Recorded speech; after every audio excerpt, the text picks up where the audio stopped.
오늘 성경 말씀은 로마서 1장 16절로 17절 말씀입니다. 내가 복음을 부끄러워하지 아니하노니 이 복음은 모든 믿는 자에게 구원을 주시는 하나님의 능력이 됨이라. 먼저는 유대인에게요 그리고 헬라인에게로다. 복음에는 하나님의 의가 나타나서 믿음으로 믿음에 이르게 하나니 기록된 바 오직 의인은 믿음으로 말미암아 살리라 함과 같으니라. 아멘. 이제 10월 마지막 주가 되었습니다. 날씨가 제법 쌀쌀해졌는데요. 뉴스에 보니까 가을과 겨울이 공존하는 시간이다 이렇게 표현을 하더라고요. 그래서 계절이 참 많이 빨리 변해가기도 하고 또 우리가 알고 있던 계절과 좀 다른 시간들이 되어가고 있는 것 같습니다. 여러분, 이번 주에 특별히 기온이 많이 떨어지는데요. 여러분들 감기 걸리시지 않도록 특별히 어르신들은 건강에 더 유의하셨으면 좋겠습니다. 앞에 말씀을 드렸지만 오늘은 종교개혁 기념주일입니다. 그래서 우리 주변 분들에게 이렇게 인사하시면 좋겠습니다. 바른 믿음으로 서십시다. 이렇게 함께 인사하시면 좋겠습니다. 바른 믿음으로 서십시다. 바른 믿음으로 서십시다. 우리가 종교개혁 기념주일인데 우리가 잠깐 설명을 또 하면 이렇습니다. 1517년 10월 31일에 독일의 마르틴 루터라고 하는 성직자요, 수도사요, 또 신학교 교수였던 이가 당시에 베드로 성당을, 대성당을 건축하기 위해서 사람들에게 면죄부를 팔기 시작했습니다. 저기 뒤에 있는 헌금함처럼 이런 것들을 광장과 도시 곳곳에 놓고 유명한 설교자들이 설교를 하면서 여러분이 이 시간 저 헌금함에 동전을 넣는 그 순간 여러분의 영혼과 또 죽은 여러분의 조상들, 부모님들이 연옥에서 천국으로 옮겨갑니다. 이런 설교를 하게 되었었죠. 그에 대해서 루터는 복음을 따라서 볼 때 오직 의인은 믿음으로 말미암아 구원을 얻는 일인데 어떻게 그 값싼 동전으로 영원히 구원을 받는단 말이냐라고 의문을 제시하게 되었고, 그리고 그것을 위텐베르크에 있는 예배당 앞에 95개나 되는 반박문을 썼습니다. 그래서 당시에 앞에서 종교 지도자들이, 교회 지도자들이 잘못 가고 있는데 그것에 대한 답을 해달라, 신앙적이고 신학적인 그리고 성경적인 바른 답을 해달라라고 요청을 했습니다. 그런데 오히려 교회 당국은 답을 하기보다도 이 마르틴 루터를 죽이려고 하고 제거하려고 했던 시간이 있었습니다. 그런데 이것이 도화선이 되어서 전 유럽의 수많은 깨어있는 신앙인들이 함께하게 되었습니다. 그래서 마르틴 루터와 나중에 쯔빙글리와 우리가 잘 아는 칼빈과 그리고 부처와 이런 수많은 사람들이 일어나서 결국은 종교개혁이 이루어지게 되었던 일입니다. 그래서 결국은 이 일로 인해서 우리가 지금 있는 개신교회, 특별히 장로교가 더 거기에 앞서 있긴 합니다만 개신교회가 생겨지게 된 날입니다. 그래서 신앙의 바른 의미가 무엇이냐 이런 것을 찾아가는 것이 종교개혁의 의미다라는 것을 이해할 수 있겠습니다. 나중에 조금 더 종교개혁에 대해서 자세한 설명을 드리겠는데요. 먼저 우리 주일학교 학생들에게 종교개혁의 그 신앙이 무엇인가 이것을 먼저 메시지로 전하겠습니다. 아마 우리 중고등부 학생들 같은 경우는 세계사를 배워서 종교개혁이라는 말을 들어보았을 거예요. 영어로는 리포메이션이라는 말을 사용합니다. 아마 우리도 모르게 리폼이라는 말을 많이 쓸 거예요. 예를 들면 우리가 옷이 좀 잘 맞지 않거나 마음에 들지 않으면 리폼해서 쓰자 이런 이야기를 합니다. 그래서 폼이라는 말은 형태예요. 그래서 형태를 좀 바꾸어서 변화해서 개혁해서 쓰자 이런 말이 바로 리포메이션이라는 겁니다.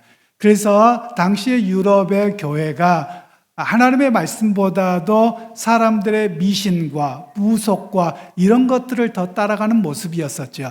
그래서 그런 가운데 다시 한번 우리의 신앙이 어디에 있어야 되느냐, 성경으로 돌아가자, 믿음으로 돌아가자 이런 이야기가 바로 종교개혁의 이야기였다고 말할 수 있어요. 그런데 종교개혁의 출발점에 있었던 사람이 독일의 마르틴 루터라고 하는 분인데요. 이분이 처음에는 어렸을 적에 친구와 길을 걷고 있었어요. 근데 친구와 길을 걷고 있는데 갑자기 소나기가 오게 되었고 그때 번개가 쳤는데 바로 같이 지나가던 친구가 이 번개에 맞아 죽게 되었어요. 그래서 이것 때문에 두려워서 이건 하나님의 심판이다. 이 두려움 속에서 마르틴 루터는 어떻게 하면 구원을 받을까라고 해서 수도원으로 들어가게 되어서 수도사 생활을 하게 되었었지요.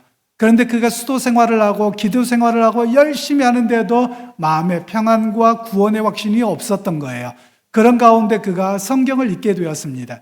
오늘날 우리 친구들은 다 성경을 쉽게 가지고 있지요.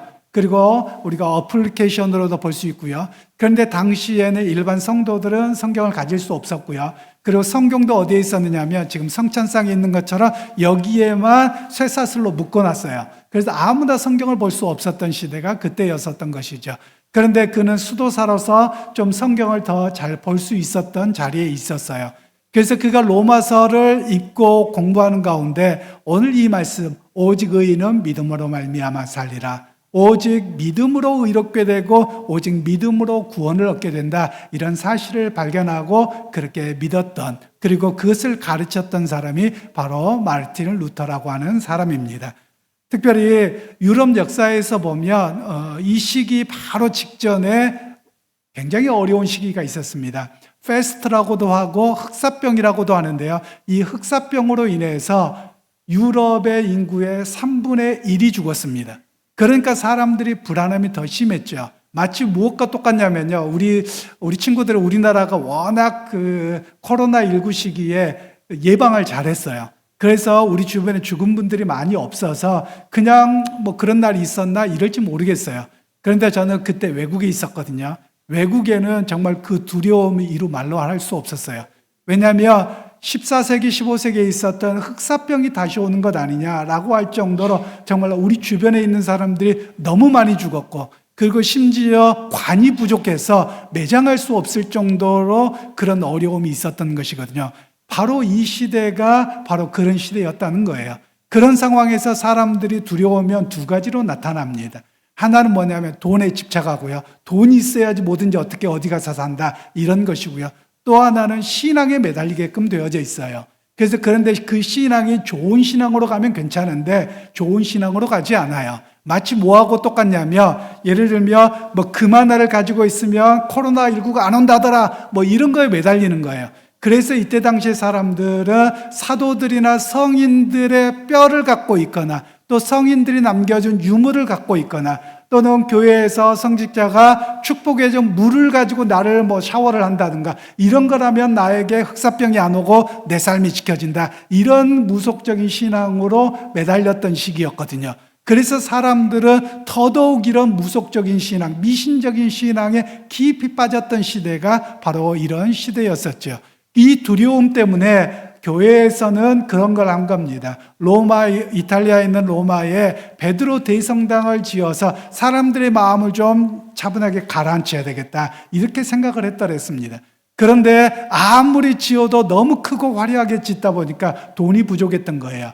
그래서 면죄부 통을 만들어 놓고 면죄부를 판매하기 시작을 했어요.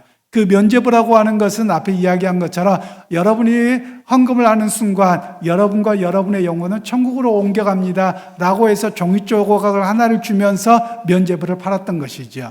오늘날 보면 신천지가 꼭 그렇게 하는데 너무 똑같았던 거예요. 그래서 제가 예전에, 여러분 신천지도 주변에 있죠. 예전에 신천지 영상을 보니까 그렇더라고요. 신천지에도 많은 사람들이 구원을 받아야 돼요. 구원을 받아야 돼요. 어떻게 구원을 받아요? 그랬더니 이만이라고 하는 교주가 나와서 글씨도 잘 못 쓰더라고요. 구원 써가지고 종이쪽지를 주더라고요. 그러면 구원받았다 할렐루야, 이렇게 했던 거예요. 이것과 똑같았던 모습이 15세기의 모습이었었다라는 것이죠. 바로 그것에 대해서 우리의 신앙이 어디에 있어야 되느냐, 성경에 근거한 것이어야 되지 미신적인 신앙이어서는 아니 됩니다 라고 해서 이 종교개혁이 시작되었던 겁니다. 물론 이때 당시에 각자 자기 나라 언어를 쓰기는 했지만 공부를 하거나 글을 쓸 때는 라틴어라고 하는 것을 공부를 했어요.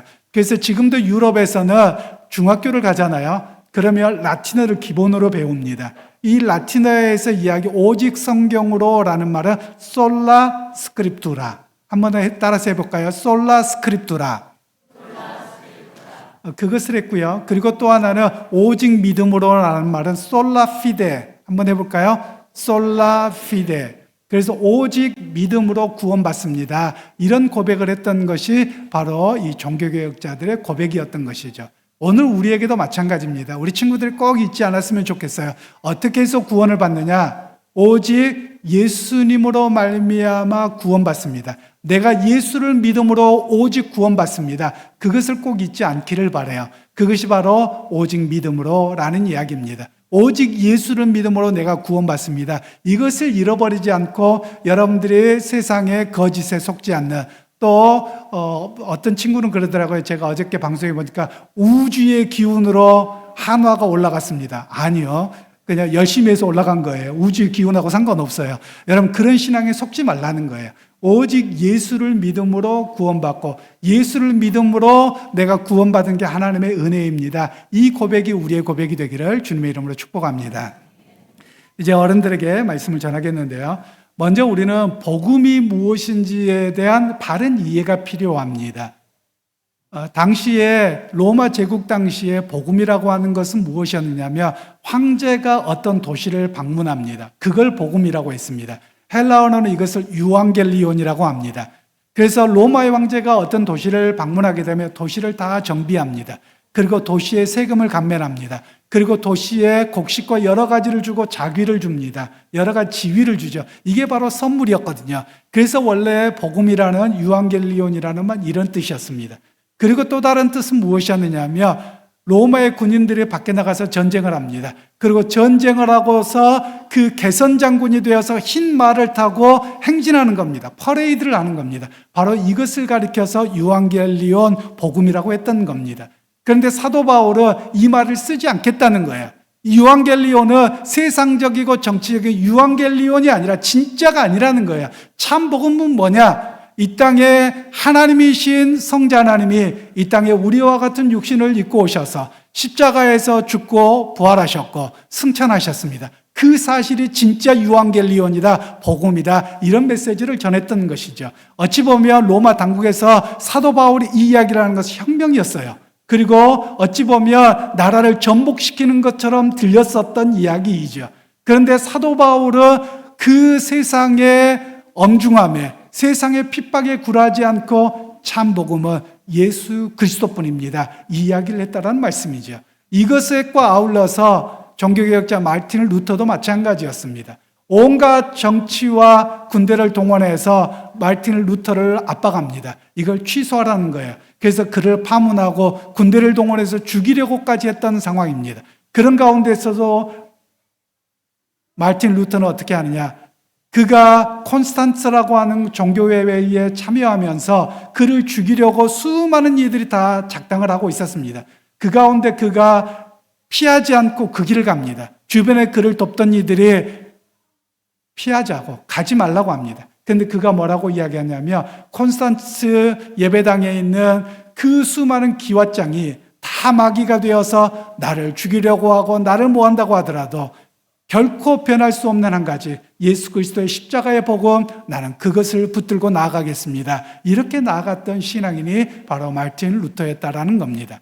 그런 의미에서 오늘 우리에게도 바른 복음에 대한 이해가 있어야만 합니다. 여러분을 구원하는 것이 여러분의 특별한 현상을 경험하고 기적을 경험하고 그게 구원하는 거 아니에요.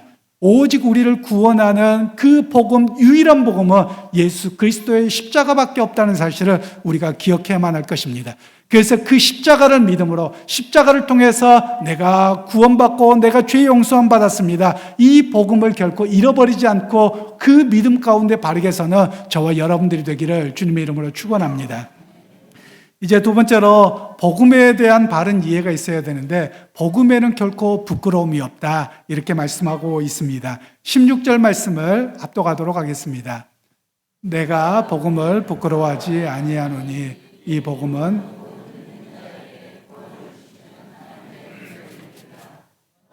유대인에게요 그리고 헬라인에게로다. 아멘. 사도 바울은 내가 복음을 부끄러워하지 아니한다, 이렇게 표현하고 있는데요. 이 의미를 좀 잘 아셔야 됩니다. 이 로마 제국 당시에는 예수 믿는 사람들, 유대인들은 부끄러움의 대상이었습니다. 왜 그러냐면 이 로마인들은 여러분 잘 아시는 것처럼 그리스 로마 신화를 믿었거든요. 제우스나 헤르메스나 뭐 이런 것을 믿었거든요. 그래서 여러분들이 유럽 여행을 가거나 또는 텔레비전이나 학교에서 보면 뭐 제우스 신사, 비너스 신사 정말 아름답게 만들어져 있잖아요. 유물로 만들어져 있잖아요. 그래서 이것을 가지고 있는 것을 최고의 자랑으로 여겼었습니다. 그런데 유대인들은 보이지 않는 신을 믿는다는 거예요. 예수 믿는 그리스도인들도 보이지 않는 신을 믿는다는 거예요. 그래서 이 사람들을 바라볼 때 뭐라고 했냐면 무신론자라고 여겼습니다. 그리고 이 사람들은 세상 무식한 사람들이라고 여겼거든요. 그래서 이 사람들은 공직에 오지 못하도록 했습니다. 그리고 심지어 어떻게까지 했느냐 하면 이 사람은 로마 제국에 합당하지 않는 사람이라는 거예요. 그래서 이 사람들을 공민권이라고 해서 오늘날로 이야기하면 시민권입니다. 주민등록증을 박탈해버리는 거예요. 그래서 이 사람들은 호적이 없는 사람처럼 살아가게 했던 시대가 이때였거든요. 그런데 사도 바울은 그렇게 당해도 나는 복음을 부끄러워하지 않겠다 이렇게 말씀하고 있는 겁니다. 여러분 이것은 얼마나 큰 의미인지 모릅니다. 어찌 보면 오늘 우리 시대에 여러분 과연 복음을 부끄러워합니까? 어떻습니까? 일부 목사들이 극우가 극우로 편향되어서 여러 가지 나옴으로 인해서 사람들이 가끔 저에게 묻습니다. 목사가 저래도 돼요? 그러면 제가 평소에 그런 이야기를 했죠. 아니 일부만 그래요. 일부만이 아닌 것 같아요. 그래서 가끔은 젊은이들하고 물어봅니다. 젊은이들에게 네가 그리스도인이라는 게 드러나느냐라고 물어봐요. 제가 중학교, 고등학교 때 학교 다닐 때 도시락을 펴놓고 기도를 하잖아요. 그럼 친구들이 계란을 쏙 빼가버리더라고요. 그러니까 어떤 친구들은 기도를 안 하고 먹는다는 거예요. 그리고 여러분 도시락에 달걀을 어떻게 합니까? 그래서 밑에다 깔고 또 손으로 붙잡고 기도하고 뭐 이랬던 적들이 있습니다. 그래서 모든 친구들에게 나 예수 믿는 사람이라고 드러내는 거죠. 그런데 오늘날은 너 예수 믿는 사람이라고 드러내느냐, 밥 먹을 때 기도하냐, 안 한다는 거예요. 왜 그랬더니 괜히 그래갖고 피해볼 일 있겠느냐는 거예요. 그러면서 하는 이야기가 뭐라고 이야기를 하냐면 커밍아웃 하지 않아요 이렇게 이야기를 하는 겁니다. 그래서 우리가 커밍아웃이라는 말은 일반적으로 그 동성애자들이 그렇게 하는 걸로만 알고 있었는데 요즘 젊은이들은 어디 가서 나 예수 믿는다고 나타내는 것을 커밍아웃 한다 이렇게 표현하기까지 하더라라는 겁니다. 여러분 왜 이렇게 되었을까요? 복음을 부끄러워하고 있지 않느냐라는 말씀입니다. 혹시 여러분들 누가 어디 가서 집사님, 권사님, 장로님 혹시 이러고 있지 않습니까? 혹시 기도하려고 하면 사람들이 저 예수 믿는 것들 이럴까 봐서 혹시 그러지 않습니까? 이게 바로 복음을 부끄러워한다는 거예요. 그런데 여러분 세상이 여러분 구원할 수 있습니까? 돈이 구원할 수 있습니까? 권력이 구원할 수 있습니까? 어떤 것으로도 구원하지 못하거든요. 그러니까 사도 바울과 같이 우리의 고백은 어떤 것이어야 되느냐? 내가 어떤 것에도 부끄러워하지 않겠다. 내가 예수쟁이라고 듣는 것 부끄럽지 않겠다. 여러분 이런 고백이 바로 우리 고백이 되어야만 할 것입니다. 과거에는 교회 다니는 사람에 대한 평가가 높았었습니다. 교회 다닌다고 하면 지식인이라고 보았고요. 바른 사람이라고 인식이 되었습니다. 물론 지금도 예수 믿는 사람들이 예수 믿지 않는 사람들보다 훨씬 정직합니다. 훨씬 바르게 살아갑니다. 상대적으로 보면 그렇습니다. 그런데도 불구하고 세상 사람들의 인식에는 교회 다니는 사람들은 자기 이익만 앞세우는 사람이라는 또는 잘못된 사람이라는 인식이 자꾸 들어가는 것 같아서 무척 안타깝게 생각합니다. 여러분 그런 측면에서 저나 여러분들이 바른 그리스도인으로 살아가셔야만 할 것입니다. 그리고 내가 복음에 부끄럽지 않는 거룩한 모습, 바른 모습으로 살아가는 것이 우리의 모습이어야만 하는 것입니다. 여러분 믿음은 뭐냐? 삶으로 나타난다는 거예요. 예를 들면 어떤 사람들이 그렇습니다. 우스갯소리입니다만 예전에 한번 이야기를 드렸을 텐데 어떤 분이 그랬다는 거예요. 제가 한국에 와서 들으니까요. 어떤 분이 권사님인데 딸에게 예수만 잘 믿는 남자 데리고 와 그랬더니 예수만 잘 믿는 남자 데리고 왔다는 거예요. 그런데 예수 잘 믿는 남자를 데리고 왔더니 뭘 따져? 키도 작죠. 월급도 조금밖에 받지 않아요. 그래서 반대했다는 거예요. 그래서 그 딸이 결혼을 안 했다는 거예요. 여러분 이게 뭐냐? 믿음으로 안 사는 걸 대표적으로 말하는 거예요. 여러분 믿음으로 산다고 믿음만 보겠다고 하면 믿음만 보고 용납해야 되는 것이거든요. 그렇지 않는 게 믿음 없는 모습이라는 거예요. 여러분 오늘 우리 각자가 해야 될 일이 그것입니다. 믿음으로 산다는 건 뭐냐? 하나님이 인도하신다고 믿었어요. 그럼 세상 염려 걱정하지 말라는 거예요. 두려움이 오죠. 염려가 오죠. 그래도 내가 주님 바라보고 살아가겠습니다. 여러분 그런 모습이 바로 우리 모습이 되어야 함을 이야기하고 있는 것이지요. 그리고 이제 교회의 모습은 어떤 모습이냐? 교회가 과거에는 사회적인 약자들의 대변자였어요. 아니, 예수님이 먼저 그렇게 하셨거든요.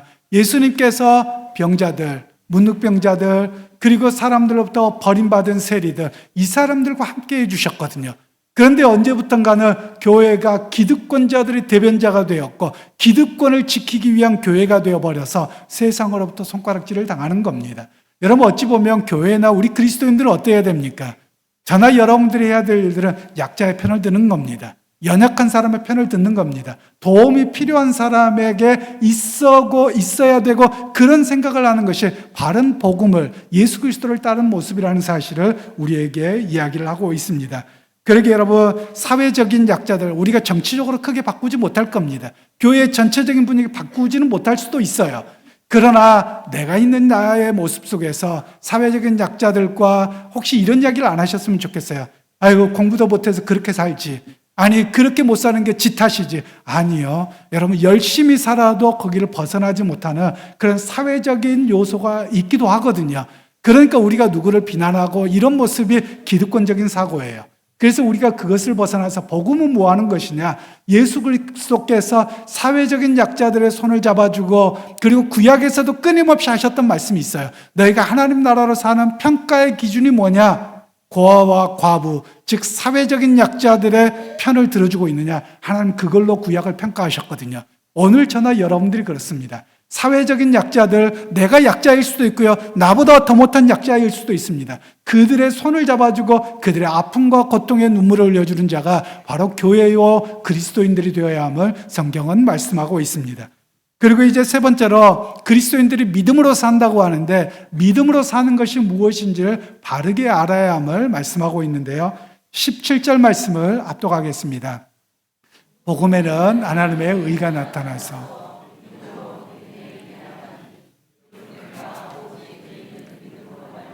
살리람과 같으니라. 아멘. 세상에서 기독교인들에 대한 인식이 많이 나빠졌습니다만 우리가 바르게 세워야 될 모습이 우리의 모습입니다. 과거의 중세시대의 교회 모습을 보며 구교와 개신교의 신앙의 모습이 다릅니다. 구교의 신앙은 뭐냐? 예배당에만 열심히 잘 가서 예배드리며 신앙을 다한 거였어요. 그런데 개신교인들은 그런 신앙을 말하지 않았어요. 예배당의 신앙은 출발점일 뿐이고 삶이 예배가 돼야 된다는 거예요. 그래서 개신교회들은 어떤 것을 택했느냐? 윤리적인 삶을 택했습니다. 삶으로 윤리적으로 거룩하고, 그래서 그 이야기 속에서 종교개혁자들이 했던 말이 뭐냐? 코람데오. 한번 따라서 해보실까요? 코람데오. 코람데오라는 말은 하나님 앞에서 또는 신전의식을 갖고 산다, 이런 뜻입니다. 즉 내 삶 자체가 하나님 앞에 드려지는 삶, 하나님 앞에서 거룩하고 흠이 없는 삶으로 살아가자, 이런 모습이 바로 개신교의 신앙이었었던 것이거든요. 그래서 개신교인들은 어떻게 했느냐? 비록 예배당에 살 뿐만이 아니라 예배당에서 예배하는 것을 출발점으로 삼아서 삶의 자리가 예배의 삶이라는 거예요. 내가 누군가를 섬겨야 되는 자리, 내가 일을 하는 그 자리, 심지어 집에서 밥을 하는 그것도 예배적인 삶이다 라는 고백 속에 살았던 이들이 바로 우리의 신앙의 선배들이었고, 우리 역시 그렇게 살아가야 함을 말씀하고 계시는 겁니다. 그래서 세상에서 소금과 빛의 역할을 사는 게 뭐냐? 바로 내게 주어진 삶의 자리가 하나님께서 내게 주신 예배의 자리요, 하나님을 섬기는 자리라는 사실을 우리로 하여금 깨닫게 하는 말씀입니다. 그러게 여러분, 오늘 우리는 종교개혁 기념주일입니다. 종교개혁 기념주일이라는 것을 단순하게 루터가 그랬다, 칼빈이 그랬다, 거기서 그치면 안 되는 겁니다.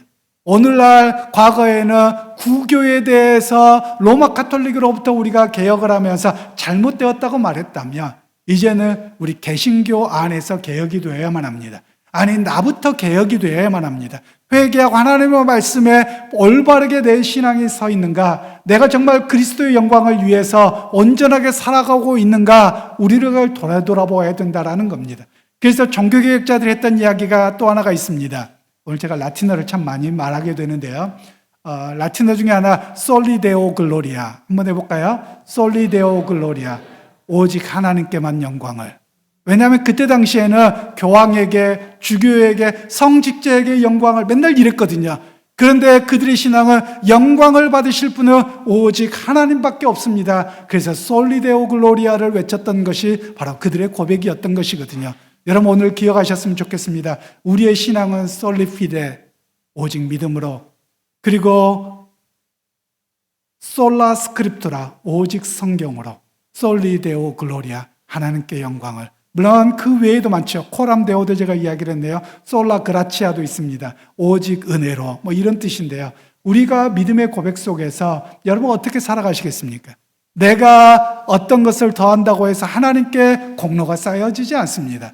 내가 기도를 많이 한다고 해서, 내가 헌금을 많이 한다고 해서, 내가 높은 자리에 올라간다고 해서 구원을 받는 것이 아니라, 구원을 받는 것은 오직 믿음으로 하나님의 은혜를 덧입은 것에 불과하다라는 것입니다. 그래서 오늘 우리가 세상 속에 살아갈 때 어떻게 살아갑니까? 세상에 많은 것들을 추구하는 삶을 살아가는 것이 아니라 내게 베푸신 은혜를 기억하며 믿음으로 사는 것이 우리의 삶입니다. 그러면 믿음으로 산다는 것은 무엇입니까? 현재에 주어진 삶을 인정하는 겁니다. 내 삶은 이러한 것인데 그럼에도 불구하고 주께서 함께 하신다고, 동행하신다고 말씀하셨기에 그것을 묵묵히 감당하면서 살아가는 것이 믿음의 삶을 살아가는 일입니다. 믿음으로 살 때 때로는 삶의 무게가 더 버겁게 느껴질 수도 있습니다. 왜냐하면 정직하고 바르게 살아야 되기 때문에 때로는 무거울 수도 있지만 그것이 고난이요, 그리스도와 함께하는 일이요, 그것이 믿음으로 사는 것이라는 사실을 우리에게 말씀하고 있는 것입니다. 그러기에 믿음의 형제자매 여러분 믿음으로 사십시오. 비록 여러분의 삶에 무게가 있습니까? 생계가 어렵습니까? 아니, 잘 감당하십시오. 그게 믿음으로 사는 일입니다. 그걸 회피하지 마십시오. 그리고 그것을 감당하면서 성실하게 주님의 도우심을 구하고 살아가는 그런 믿음의 형제자매들이 다 되시기를 주님의 이름으로 축복합니다. 하나님, 오늘 또 우리에게 오직 믿음으로 살게 하셨습니다. 믿음으로 사는 일은 비록 내 삶에 무게가 있다 할지라도 말씀의 근거에서 주 예수 그리스도의 십자가의 복음을 붙들고 살아가는 것임을 고백합니다. 우리로 하여금 믿음에서 흔들리지 아니하도록 우리를 붙들어 주옵소서. 예수님의 이름으로 기도하옵나이다. 아멘. 10월은 종교개혁의 성만찬입니다. 오늘 말씀은 고린도전서 11장 23절로 26절입니다. 내가 너희에게 전한 것은 주께 받은 것이니 곧 주 예수께서 잡히시던 밤에 떡을 가지사 축사하시고 떼어 이르시되 이것은 너희를 위하는 내 몸이니 이것을 행하여 나를 기념하라 하시고 식후에 또한 그와 같이 잔을 가지시고 이르시되 이 잔은 내 피로 세운 새 언약이니 이것을 행하여 마실 때마다 나를 기념하라 하셨으니 너희가 이 떡을 먹으며 이 잔을 마실 때마다 주의 죽으심을 그가 오실 때까지 전하는 것이니라. 아멘. 사랑하는 교회 여러분, 오늘은 종교개혁자들의 신앙을 따라 오직 예수 그리스도에게만 구원의 길이 있음을 믿고 고백하는, 우리가 예수 그리스도의 십자가의 사건에 대한 오늘의 회상과 사건으로서 참여하는 성만찬입니다. 초대교회에서는 예수님을 주님으로 고백하는 것으로 인해 온갖 핍박을 겪었지만 그럼에도 세상에 생명이 있는 것이 아니라 오직 예수 그리스도에게만 생명이 있음을 고백하면서 성만찬에 참여했습니다. 또한 종교개혁자들도 거룩한 성만찬을 기념하면서 예수 그리스도의 희생사건이 오늘 우리의 구원임을 고백함으로 성만찬에 참여했습니다. 오늘 우리 역시 초대교회 성도들과 종교개혁 시대의 성도들의 발자취를 따라 세상이 생명이 아니라 오직 예수님이 생명임을 고백하면서 성만찬에 부름받았습니다. 우리가 비록 세상에 살아가고 있지만 세상에 속한 자가 아니라 하나님께 속한 자로서 세상의 양식이 아니라 하늘의 양식을 먹고 살아감을 고백합니다. 오늘 이 거룩한 식탁은 세상의 양식이 아니라 하늘의 양식을 먹고 사는, 곧 예수 그리스도의 몸과 피를 먹고 마시는 하늘에 속한 식탁을 이 땅에 참여하는 시간입니다. 저는 오늘 이 시간 안수받은 목사로서 여러분들을 예수 그리스도만을 믿음으로 구원받는다는 진리의 식탁, 세상의 식탁이 아니라 하늘의 식탁이요 참 생명의 식탁으로 여러분들을 초대합니다. 아멘. 주님 예수 그리스도를 통해서만 구원받음을 믿습니다. 오늘 우리가 세상의 질서에 물들어 있는 모습에서 오직 복음으로, 오직 은혜로, 오직 성경으로 서겠다는 결단이 있는 성만찬이 되기를 바랍니다. 그래서 이 시간에 서로에게 오직 믿음으로 삽시다라고 서로에게 격려의 메시지를 전합시다. 오직 믿음으로 사십시다. 오직 믿음으로 사십시다. 기도하겠습니다. 거룩하고 자비하신 하나님, 오늘 이 시간에 초대교회와 종교교회의 발자취를 따라 오직 예수 그리스도를 통해서만 구원받음을 온전히 고백하는 자리에 모였습니다. 이 고백은 성만찬을 통해서 이루어지며 성만찬이 우리 구원의 양식이 됨을 고백합니다.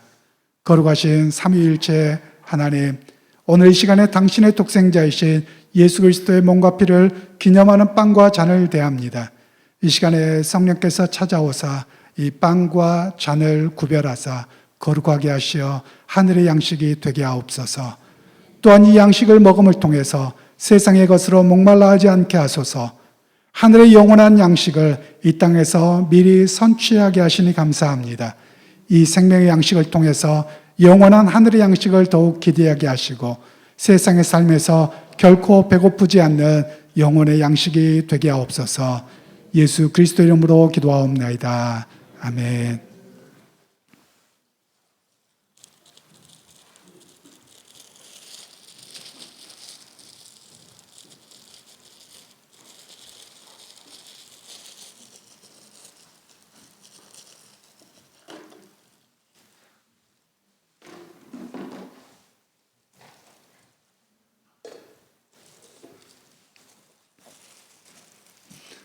이것은 여러분에게 주시는 구원의 양식인 생명의 빵, 곧 그리스도의 몸입니다.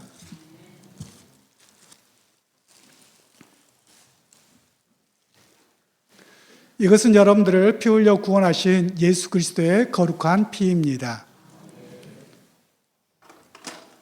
시간에 성만찬에 참여하겠는데요. 우리 주일학교 교사들부터 먼저 참여하시겠습니다. 찬송가 585장 종교개혁자들이 찬양했던 찬양을 고백하면서 참여하겠습니다.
반드시 이기리로다.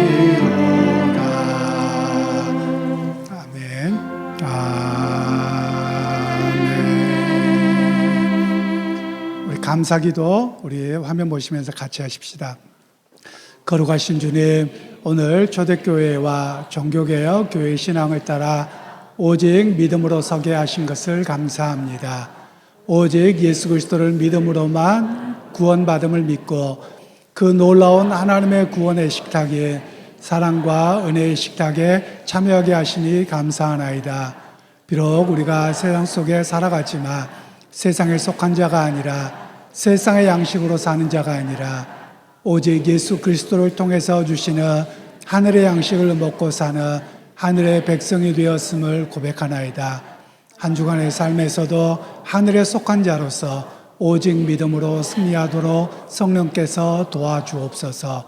오늘도 우리에게 참 구원의 양식, 하늘의 양식으로 자신의 몸과 피를 내어주신 예수 그리스도 이름으로 기도하나이다. 아멘.